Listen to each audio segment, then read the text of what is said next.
Olá, pessoal, ouvintes da CBN Caruaru. Estamos mais uma semana com o nosso podcast Confecção que dá certo, trazendo sempre algo relevante para o nosso polo de confecção do Agreste. Hoje nós trazemos realmente um assunto bastante relevante. São casos que ocorrem nesse negócio da moda, que a gente precisa ter um entendimento bastante profundo nisso. Trazemos hoje uma especialista num assunto. Ela é especialista em negócios da moda, ou seja, negócio jurídico da moda. É uma advogada especialista nesse segmento, voltado para a moda, que já participou de grandes eventos como o São Paulo Fashion Week. Então, ela hoje nos prestigia com a sua presença, Joyce. Joyce, para vocês entenderem um pouco, é uma pessoa que veio realmente para mudar esse cenário. Eu acho que a informação é um dos maiores patrimônios que uma pessoa pode ter. Uma empresa, hoje, aqui no nosso polo de confecção, eles funcionam de maneira um pouco ainda que, vamos dizer, como já começou, já tem essa cultura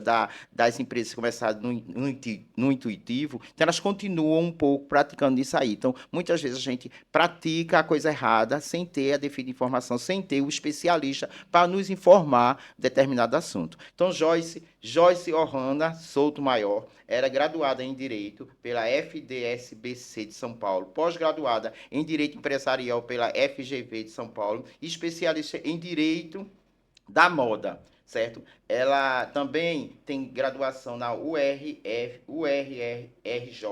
também sócia do escritório de advocacia em São Paulo ou Recife? Em Recife. Em Recife.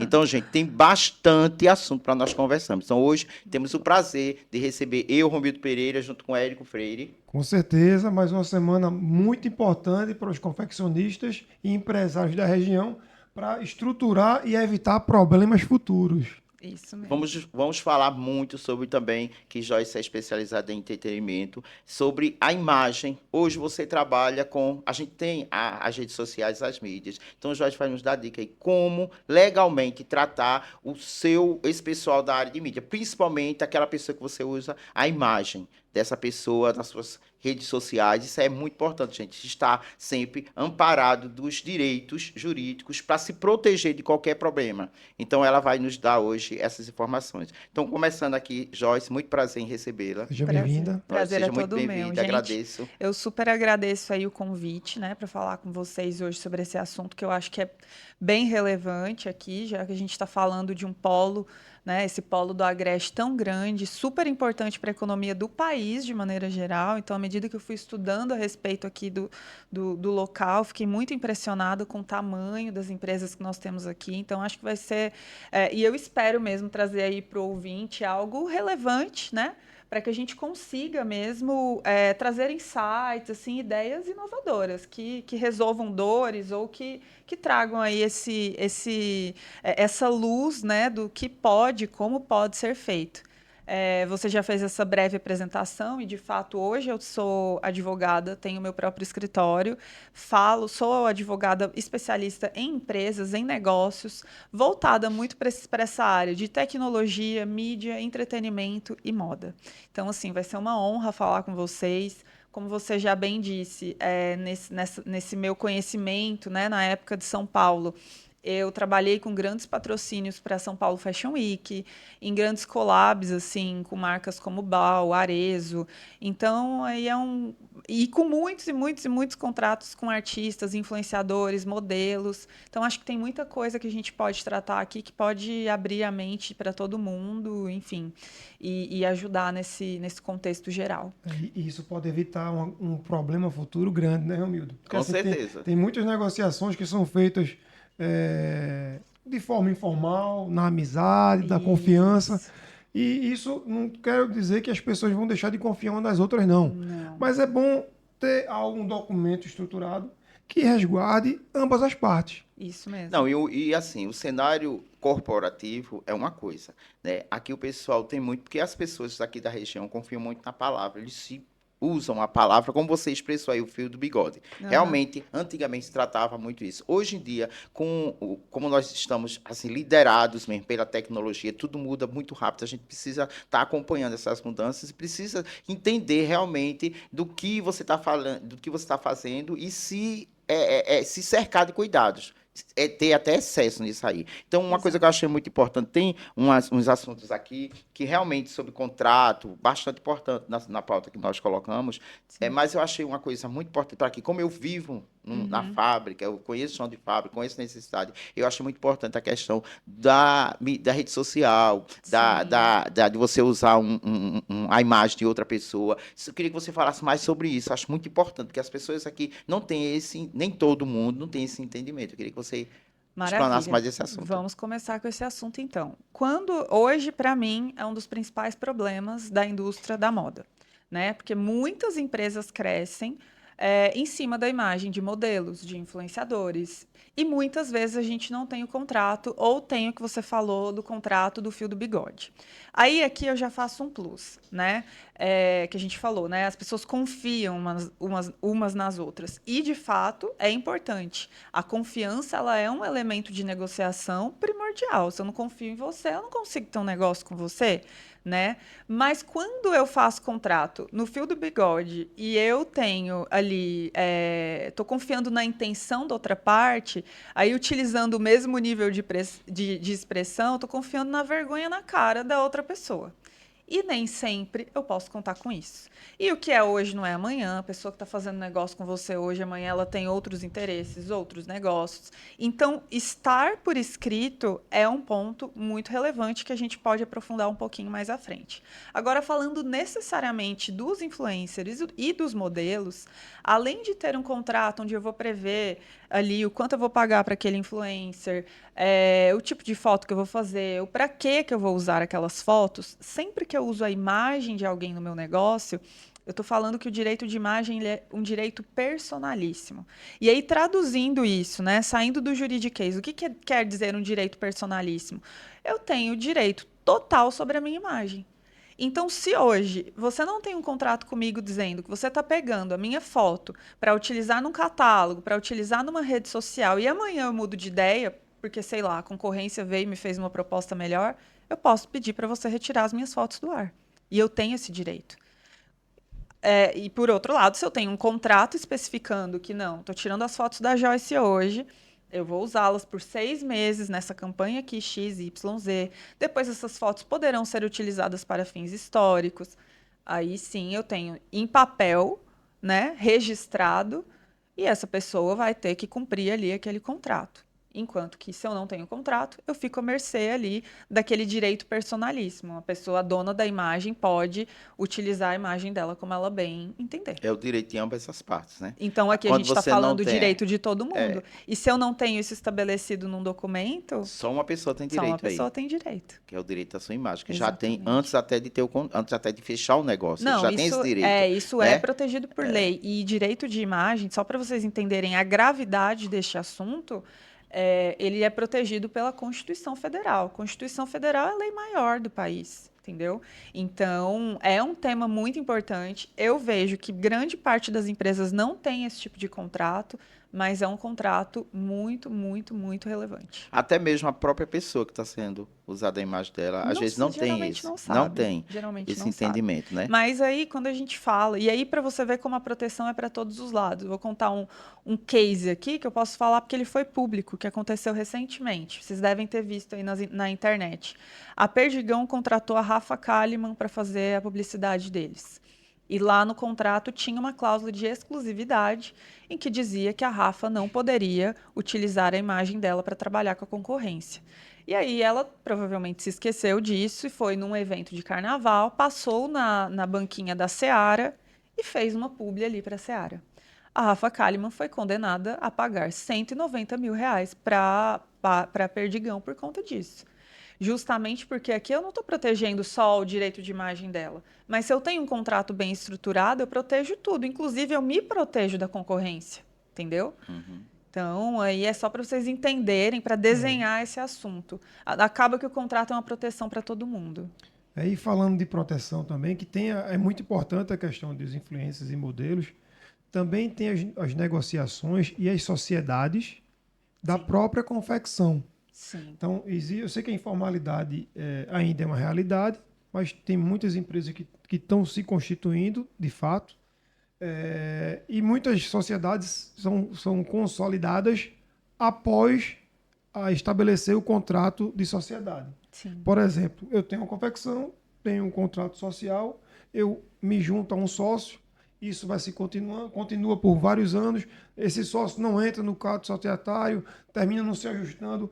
Às vezes o contrato social está totalmente desatualizado, é até outro segmento, é um mercadinho que eu tinha no passado, era uma padaria. Sim. Então, quais são os riscos da falta do contrato social e do contrato social não redigido ou não ajustado? Sim. O risco é seríssimo aqui, né? Inclusive, porque, vamos lá, a gente está falando de um setor que grande parte das vezes acontece na informalidade mesmo. Então, eu quero abrir um CNPJ, geralmente eu contrato um contador que vai fazer esse meu registro na junta comercial com aquele contrato social padrão. Mas concorda comigo que quando você senta com um sócio para fazer uma sociedade, geralmente vocês vão estipular algumas regras?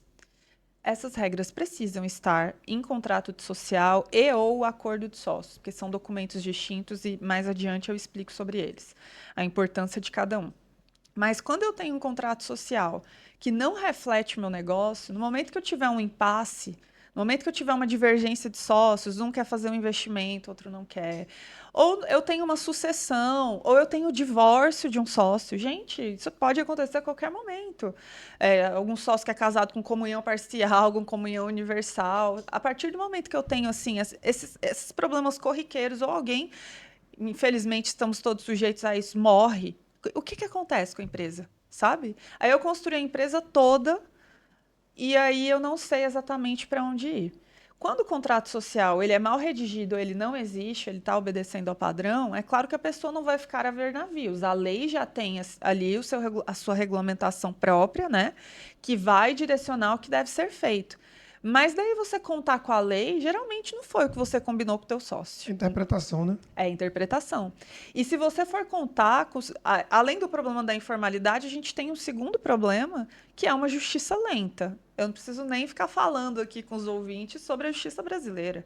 A justiça brasileira, ela é reconhecida por ser muito lenta.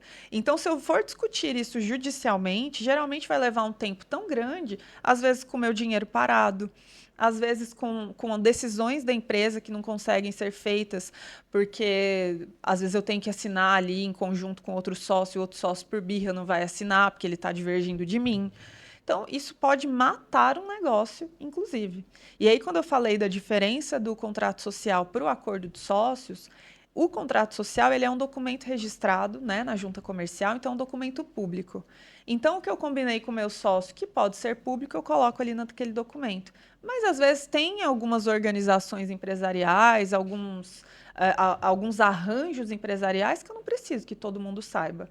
E aí eu faço um acordo de sócio, que é um documento mais privado, em que eu vou colocar ali com o meu sócio, é um contrato do meu sócio, né, entre a minha pessoa e a pessoa do meu sócio, em que eu vou colocar ali os detalhes mais privados da minha Qual a operação. validade desse documento? Ele sobrepõe o contrato social? Ele tem equidade? É a mesma validade? Boa pergunta. O contrato social, como por ser público, ele é oponível a terceiros, logo ele é mais forte do que o acordo de sócios. Então é importante, justamente, eu ter um bom advogado redigindo, porque eu não posso colocar coisas ambíguas, né, em um contrato e em outro.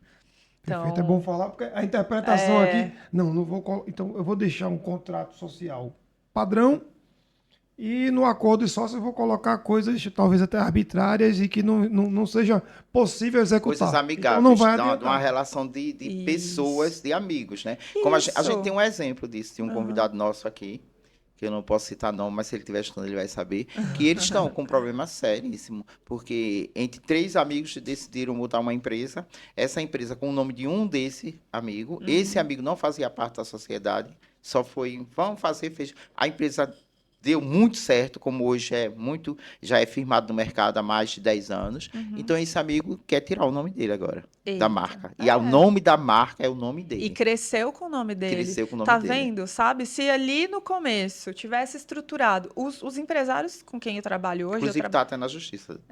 Eu trabalho com muito empresário que é multi-empresário, né? Tem vários negócios. Todos eles, assim, tem um sócio para um novo negócio. Antes de criar o CNPJ, eles vêm até mim. A gente estrutura aquilo no papel. eu geralmente aponto inconsistências do tipo isso. Você vai colocar o nome no nome de uma pessoa mesmo, se isso aqui crescer e ela quiser ir para outro ramo completamente diferente, até esses insights, a gente, enquanto advogado, dá para os clientes. Para que, assim, antes de criar o CNPJ, isso já esteja desenhado e delimitado. Porque aí depois, quando eu tenho um bom contrato social, já estabelecendo como é que um sócio entra, como é que um sócio sai, como é que ele tira dinheiro, como é que eu vou apurar os haveres, que é o valor que ele tem ali na sociedade. Se eu já tenho tudo isso estabelecido em contrato social, no momento em que eu tiver um problema, eu vou simplesmente sentar numa mesa de negociação aqui com o advogado e resolver isso. Eu não vou precisar ir para a justiça.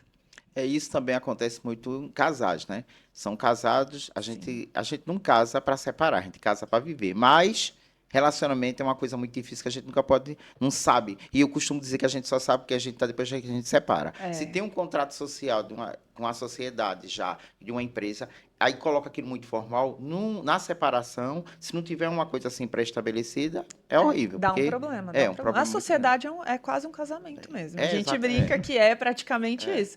Eu falo com as minhas sócias, assim, hoje em dia, tenho 2 sócias no escritório, eu falo, bom, eu sou casada com o Paulo e agora eu também tenho um casamento à parte com a Jennifer e com a Roberta. É muita coragem, 2 casamentos. Já é difícil, imagine 2.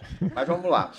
Uma coisa que eu queria saber, eu acredito, até uma dúvida minha, e eu acho que seria bastante relevante para o público também, é saber a diferença entre esse tipo societário de LTDA e SLU. Interessante. Assim, geralmente a escolha, né, do tipo societário que a gente vai utilizar na empresa vai depender um pouco, aí vai passar um pouco pela questão contábil e tributária, a questão dos impostos e tudo mais. Mas quando eu falo em SLU, eu estou falando de uma sociedade limitada, unipessoal. Quer dizer, eu tenho um sócio só, né? Então não tenho mais de um sócio. Então, quando eu tenho um sócio só, eu uso a SLU. A limitada é o tipo de empresa, é o tipo de societário mais utilizado no Brasil. E o que significa esse limitada no nome, né? Tanto a SLU quanto a limitada tem essa questão da limitação. Que limitação é essa? Essa limitação, ela diz respeito a geralmente uma barreira que eu coloco entre o patrimônio pessoal do sócio ou dos sócios e a atividade empresarial. Então, se eu tenho uma empresa hoje e ela não dá certo, ou tem alguma dívida, ou tem alguma questão, é a empresa que paga essa conta, não sou eu, enquanto empresário, que paga essa conta. Então, esse limitada diz respeito a isso. Quando eu tenho mais de 8, 9 sócios, aí eu posso ir para um outro tipo de empresa, que é a empresa SA, né? Sociedade anônima, geralmente de capital fechado, de capital aberto, mas isso, assim, são para estruturas muito maiores. Porque aí eu vou ter um tipo de governança societária diferente, eu vou precisar de uma prestação de contas diferentes e tudo mais. Então, o tipo mais utilizado no Brasil é a limitada, né? Para dar essa limitação de responsabilidade, dar essa proteção ao sócio. E geralmente, quando eu tenho um sócio só, ele se utiliza da SLU. Aqui eu faço um parênteses nessa questão da limitação de responsabilidade. Eu vou falar direto com o pessoal ali. Essa limitação de responsabilidade, ela só existe se eu não tiver confusão patrimonial. Vocês já devem ter falado disso aqui sobre finanças em algum momento, mas se eu misturo conta pessoal com a conta empresarial, essa limitação deixa de existir. Então, isso é um ponto muito relevante. Empresas que misturam, aí o sócio paga a conta de casa lá dentro da empresa, ou transfere dinheiro direto para a conta dele, faz essa bagunça entre contas, ele pode perder essa proteção da empresa limitada. Porque aí deixa de ser limitada, né? E quando tiver algum problema, alguma falência, alguma questão, a justiça pode entender, opa, tem uma confusão patrimonial aqui. Então, eu também vou poder cobrar do patrimônio do sócio diretamente. Importante, Importante. isso. Acho que esse podcast vai abrir a mente de muitos confeccionistas. E falando direto para os ouvintes, olha, papel e caneta na mão, anota as dicas aí da doutora aí, porque realmente tem muito isso aqui, viu? Essa questão da separação jurídica para física é um problema que todas essas empresas aqui da região sofrem. E eu sei que, assim, muito empresário não sabe disso, né? Ele está protegido quando eu abro o CNPJ, é como se fosse um CPF, então tem ali uma personalidade jurídica própria, aquele CNPJ, então se tiver uma dívida eu vou cobrar do CNPJ. Mas se eu tenho confusão patrimonial, aí eu posso tirar esse véu de proteção e chegar até o empresário. E eu sei que é uma realidade da maior parte das empresas brasileiras, não só aqui do Polo, mas isso falando a nível Brasil mesmo, é que tem essa confusão patrimonial. Então é importantíssimo que o empresário separe contas aí e não tenha esse tipo de confusão. Perfeito. Para ficar numa avaliação clara para os nossos ouvintes e confeccionistas, é, boa parte já tem o contrato social, já tem a sua empresa estabelecida. Para Sim. que eles consigam conferir e poder ter uma avaliação prática e simples do seu contrato social, quais são as cláusulas que não pode deixar de constar, ou informações importantes que não pode deixar de estar no contrato social, para que eles consigam, eita, o meu contrato não tem, eu preciso ajustar, preciso atualizar. Isso vai depender muito da negociação que você tem com o seu sócio, claro, mas assim, eu tenho que saber, em um contrato, de maneira geral, seja o contrato social, seja o contrato com o influenciador, ou o contrato com o meu fornecedor, com o meu cliente, eu tenho que saber como eu saio, como eu entro e como eu saio. Então, se eu quiser sair, se vocês dois têm uma sociedade hoje e um dos dois quer sair, o que que acontece? Como é que a gente vai fazer isso de uma forma que eu não quebre a empresa?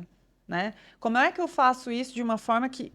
Porque, principiologicamente falando, o direito societário, o direito das empresas existe para que a empresa seja protegida.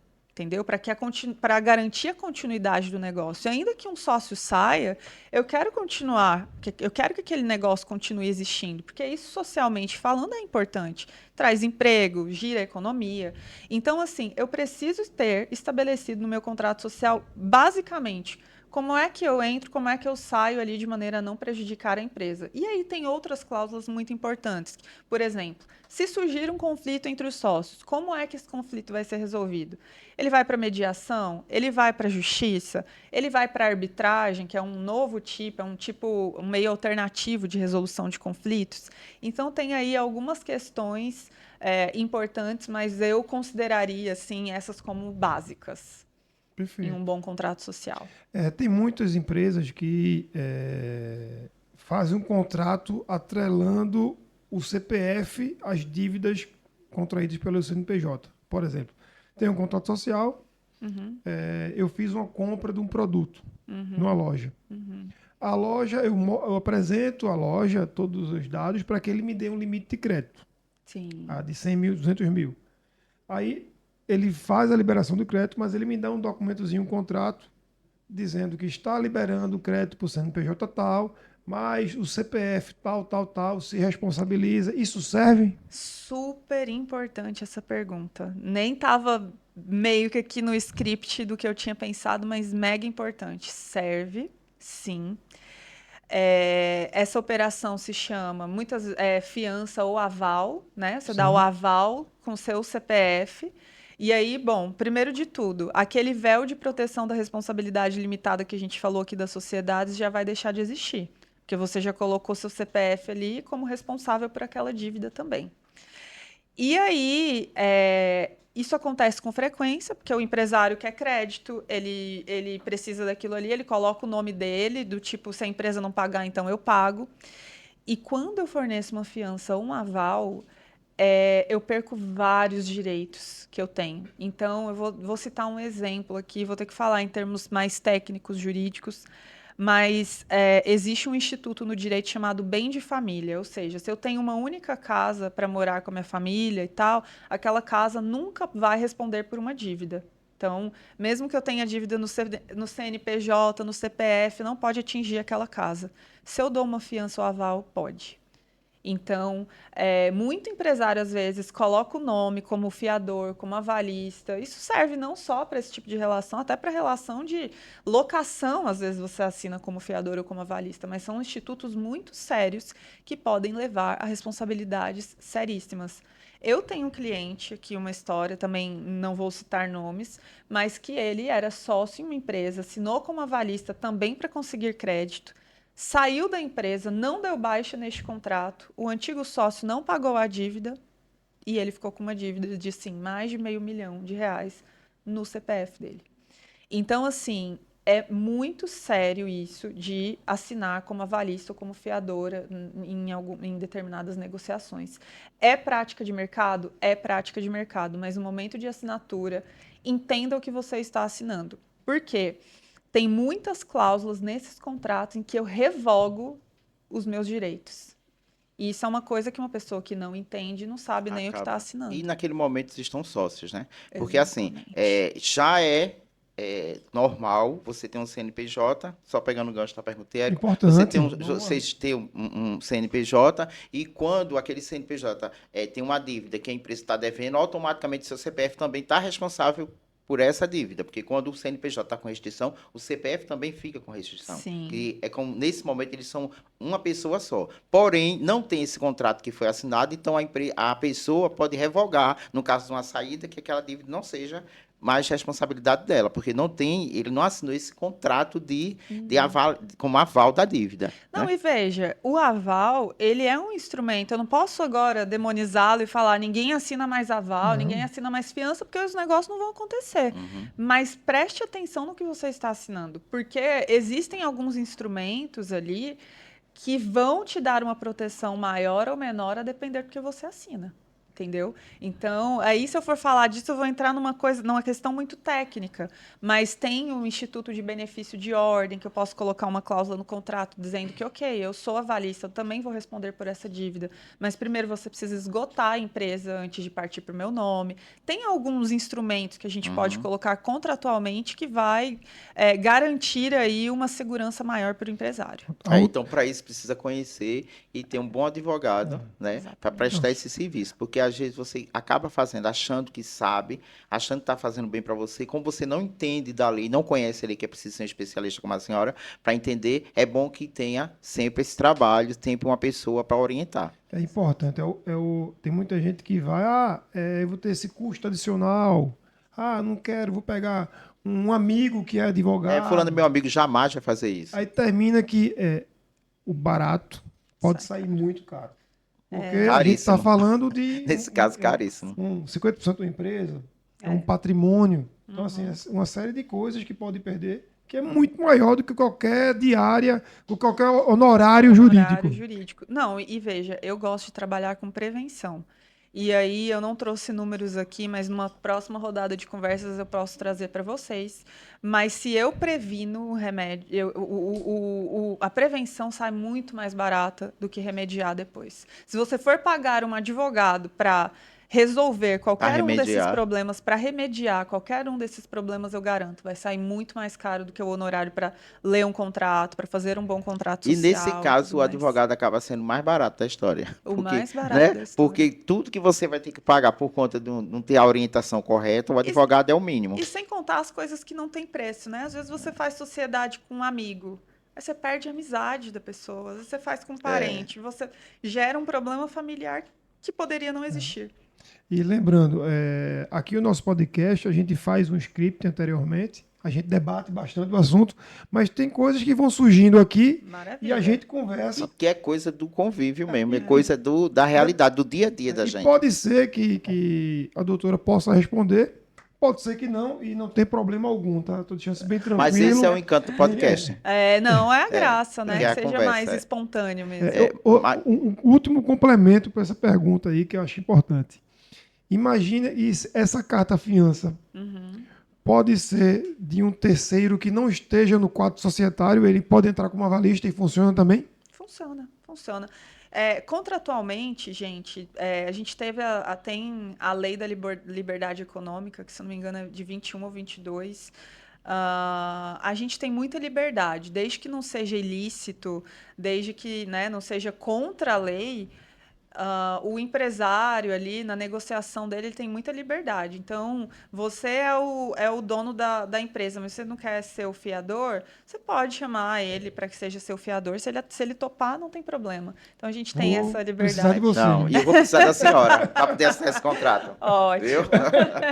Olha, mas assim, um assunto também que eu acho bastante relevante a gente falar aqui, já que a gente está falando em lei, em contratos. Então, eu acho que esse é um assunto importante, que é a a questão do registro da marca, certo? Muitas empresas aqui, elas não têm isso, não sabem a importância disso, Sim. entendeu? Porque se tivesse registro, inclusive esse meu amigo, ele está sofrendo porque ele não tinha esse registro, certo? Sim. E ainda teve assim, uma coisa que aconteceu mais agravante ainda, é que foram feitos 2 registros na mesma marca e o próprio órgão do registro Indeferiu.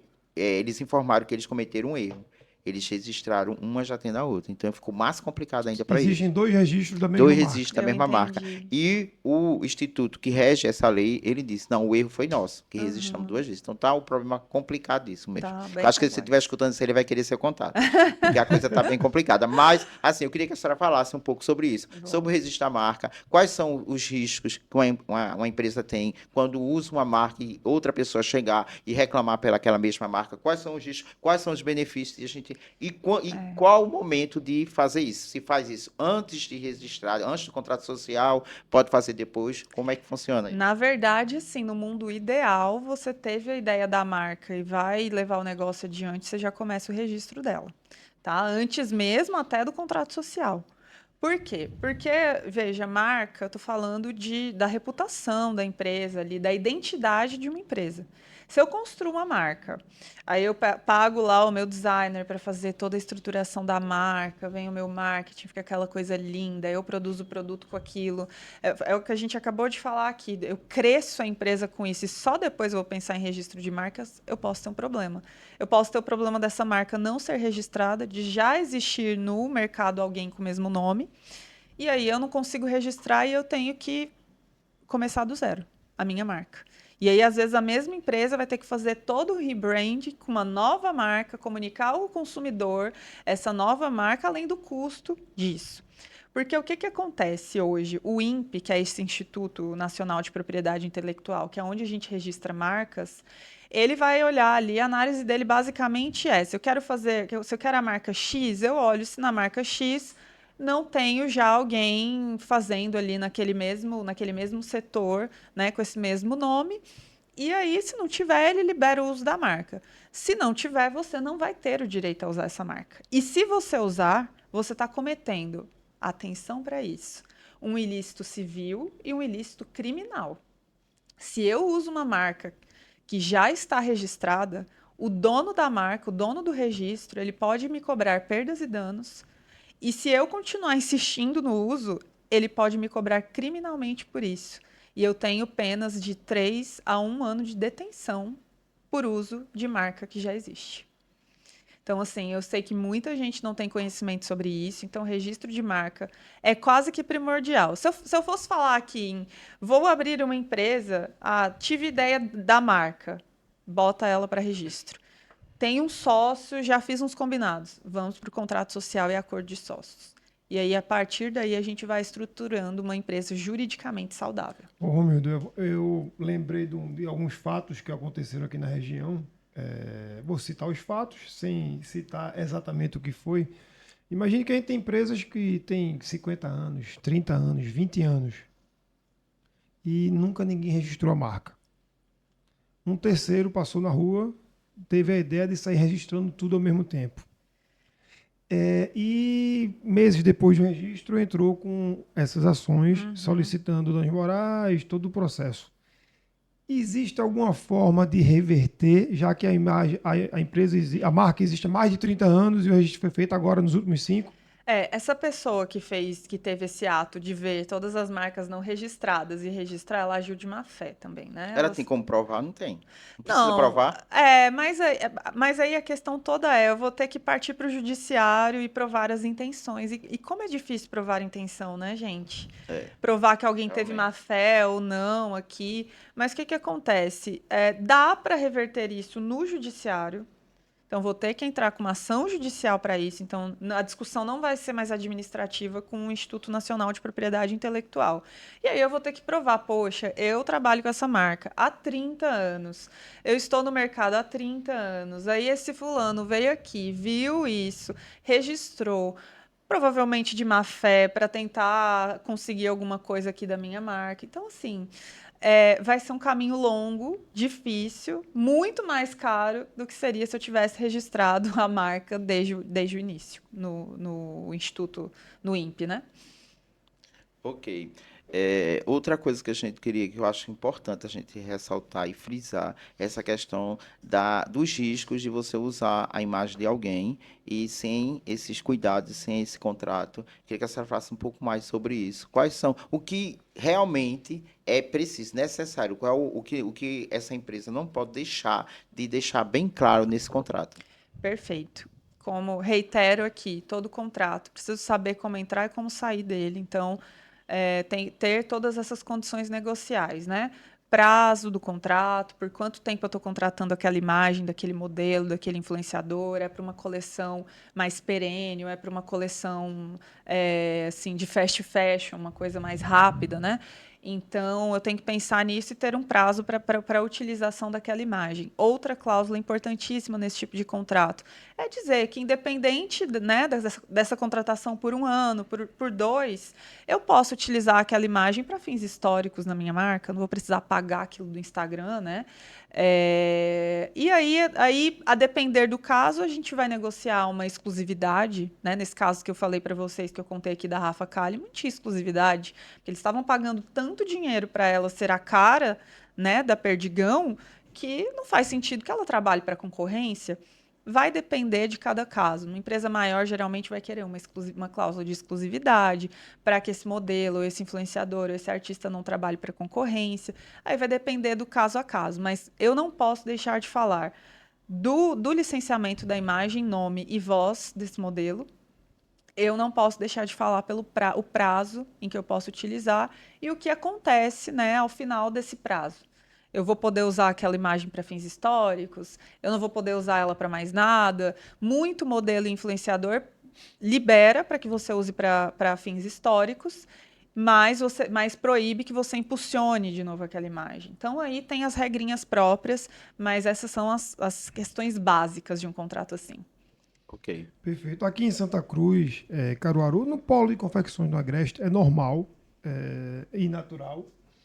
Você perde um tempo para fazer uma inovação, cria algo novo. Sim. Uma estampa, um modelo, um designer.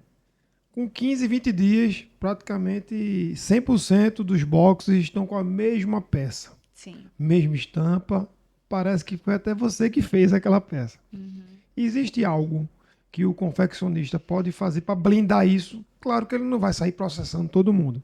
Mas talvez... É muito evidente. A coisa é o copia e cola realmente. Existe algo que o confeccionista, que perde muito tempo procurando tendência, para criar algo novo, como Sim. estampa, como corte, ele consiga fazer para blindar e as pessoas não copiarem ele? Existe. Existe, mas aqui a gente entrou no calcanhar de Aquiles do setor da moda. Né? Existe sim, a gente pode fazer o registro de desenho industrial, segue a mesma lógica do registro de marcas, tá? Então, inclusive, é o mesmo instituto que vai reger as duas situações, então eu consigo registrar esse meu estilo, esse meu corte, essa minha peça, essa minha estampa nova no INPE, e aí eu tenho proteção contra a concorrência. Grandes marcas brasileiras usam esse tipo de registro, né, de desenho industrial. Então, se você pensar, por exemplo, na Farm, a Farm tem estampas exclusivas e lança estampas exclusivas a todo momento. Você olha uma roupa, você já fala Farm, né? Porque eles criaram uma identidade muito grande em torno daquilo ali. Então, outras marcas que têm Cavaleira, tem Melissa. Você olha uma Melissa, você sabe que é uma Melissa. É a Por identidade, mais né? é identidade, por mais que exista a cópia. Então, sim, você consegue fazer esse registro de desenho industrial. Mas por que eu falei que é o calcanhar de Aquiles? Porque tem muita pirataria.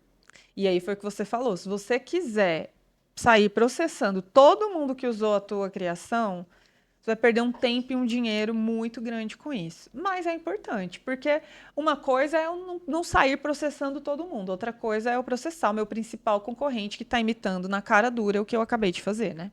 Então, se eu tenho uma criação exclusiva, é importante também eu ter esse registro de desenho industrial. Ainda que o mercado da moda dificulte muito, né? Porque aí a gente sabe, até pensando no conceito da moda mesmo, né? De ser pulverizado, de todo mundo conseguir usar o que é fashion, o que está ali em alta no momento. Eu não posso simplesmente fazer uma criação muito linda, muito incrível e proibir que o resto do mundo utilize.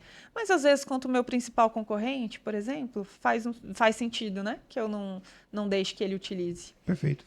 Teve um cliente meu que me perguntou isso. Ele falou, eu preciso criar cada vez mais, eu preciso de fornecedores diferenciados, que me tragam coisas bastante diferentes, para que o meu concorrente não copie o que eu estou fazendo. Porque o próprio concorrente, o maior concorrente dele, ia para a vitrine dele e fotografava a vitrine dele toda. Exatamente. E aí, se eu tenho algo muito diferente, uma estampa muito diferente, um material muito diferente, vale a pena eu registrar em desenho industrial. Porque aí acontece isso. A farm não vai bater de frente com o pequeno lojista que está vendendo estilo farm. Ela, sabe, tem nem braço para isso, porque isso virou, por exemplo, uma assinatura, né? Hoje, qualquer roupa muito colorida e tal, você fala, é estilo farm. Ela não vai brigar com todas essas pessoas, mas agora, se o principal concorrente dela quiser fazer igual, aí ela pode ir para uma briga muito maior. Eu respondi para ele, olha, tudo que é bom tem que ser copiado. Se você está sendo copiado, que você está no caminho certo, então continue fazendo o que você está fazendo, deixa ele copiar. Exatamente. Agora sim tem que pensar em que ponto isso prejudica a empresa, né? Exatamente. Na parte concorrencial mesmo. Exatamente. Sim. Mas, pessoal, os ouvintes da Rádio CBN, que estão habituados, estão nossos seguidores no nosso programa Confecção que Dá Certo, desse podcast, que é criado voltado para o polo de confecção do Agreste. Para quem entrou agora, nós estamos com a advogada Joyce Osanda Souto Maior. Ela é especialista em negócios da moda, gente. Para aqui, para essa região, é preciso. A gente vai ter que montar um evento para a senhora vir e atender as perguntas, porque tem muita informação relevante. Eu conheço a fábrica, eu sei o chão de fábrica como funciona e eu sei o quanto tem coisas aí que a gente pode se blindar, pode se proteger. Então, foi um prazer recebê-la aqui no nosso programa. Precisamos marcar um outro encontro, certo? Eu agradeço a sua disponibilidade de ter vindo de Recife para cá, para que está trazendo esse conhecimento maravilhoso, que para mim já serviu, imagino para todos os ouvintes. É importante, Romildo, a Joyce falar para nossos ouvintes como é que o ouvinte, o confeccionista, consegue entrar em contato para adquirir seus serviços, fazer as consultas necessárias e realmente evoluir. Onde encontrar a doutora Maravilha. Joyce? Antes disso, eu queria fazer mais uma pergunta. Faça. Essa questão da sociedade que a senhora falou, o contrato social, como eu posso fazer se eu decidir sair da sociedade? Eu não quero mais fazer parte, eu quero sair. O que é necessário para isso? Eu posso fazer isso em qualquer momento? Eu preciso assumir a responsabilidade durante todo o tempo, ou antes eu preciso me livrar, preciso pagar todas as minhas obrigações? Como é que é feito isso para se proteger e eu sair e não ter nenhum problema? Se a sua pergunta é no sentido de quero sair da sociedade agora, aí a gente precisa ver o que foi determinado em contrato social antes de eu te cravar uma resposta. Mas se nada foi estabelecido, a gente vai seguir o que diz a lei. E a lei diz que você vai ter que dar um aviso prévio de 60 dias para a sociedade, avisar que está saindo, e aí vai ser feita uma apuração de haveres ali naquela empresa, né? Então, um balanço especial vai ser retirado para aquele fim com o contador. O contador vai ver as dívidas, né? O que tem de dívida, o que tem de projeção futura de lucro e tudo mais, e vai ver dentro da sua cota à parte o que vai precisar ser pago ou não, se a empresa estiver deficitária, né, ali naquele momento da sua saída.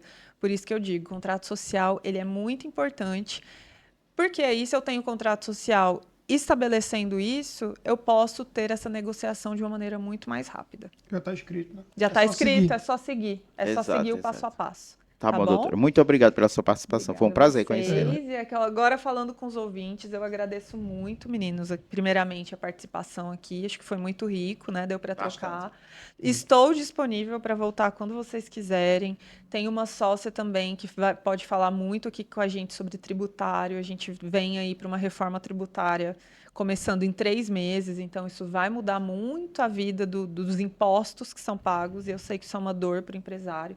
Então, a gente tem muito assunto aqui ainda que a gente consegue tratar. E aos ouvintes, muito obrigada aí por todos que escutaram.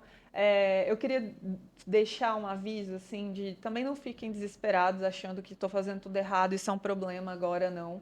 Mas atentem-se a tudo isso que a gente falou. E se precisarem de ajuda, vocês podem me encontrar nas redes sociais, tanto no LinkedIn quanto no Instagram. Meu Instagram é Joyce Ohana SM. E tem o Instagram do escritório, que é JSRB Advocacia. E eu estou aqui à disposição para falar quando precisarem. Obrigado. Realmente foi muito esclarecedor. É muito curto para falar de tudo que a gente precisa saber, mas com certeza vamos marcar um próximo podcast para a gente aprofundar mais e esclarecer tudo que é necessário. Então, pessoal, muito obrigado por mais uma semana de conhecimento e até o próximo programa. Até o próximo.